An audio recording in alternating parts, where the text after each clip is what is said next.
So you're trying to dox ICE agents, and then they're trying to dox you in response. What's that?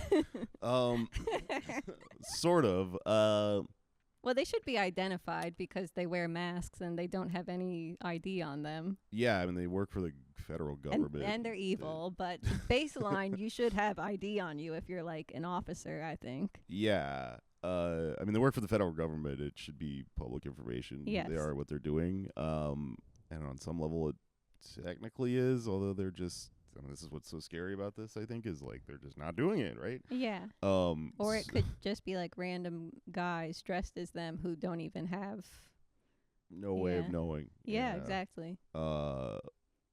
So over the summer when ICE raids were on an uptick here, I'm going to be careful to like phrase that a certain way because I don't want to like imply that they're over. They're kind of happening again now, and everyone should look into it because I think stories get buried as the news is it's fucking crazy. And sometimes like I feel like if news is too depressing, people get tired and like don't want to read it, and people stop reporting on it as much. Especially if it's the same thing. You just sort of accept it as like, I guess it's part of like the reality now. Right, there's like, these ICE raids all the time. And then like, I guess that's our job to try to like say it in a funny way so people don't forget. But it's hard. It's so hard to make stuff like that funny. I know. I feel you. The impulse as a comic to like go, can I help with what I do here is like, as the world gets more and more fucked up, it kind of becomes a more absurd question.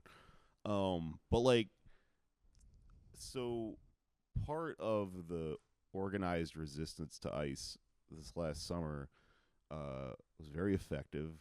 I think it was very impressive that it was like an organically sort of created tactic.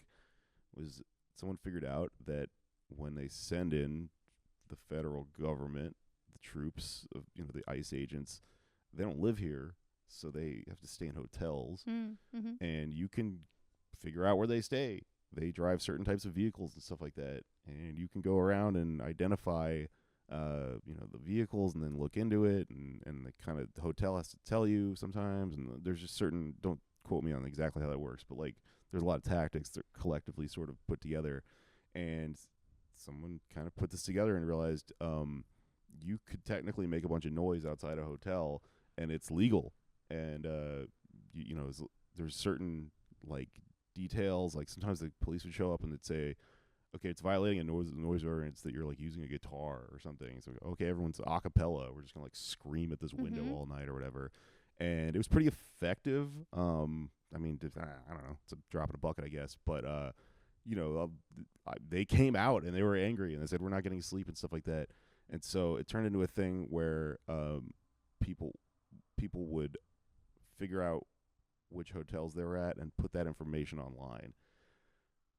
The right wing, and I'm sure the fucking ICE agents themselves and stuff like that, referred to that as doxing. That's not doxing. Right. They're in a hotel. Yes, it's not their home. Should be public information. Yeah, that's totally, you're allowed to know this. It's not like a private citizen that people are bugging. Yeah. Like cops wear badges.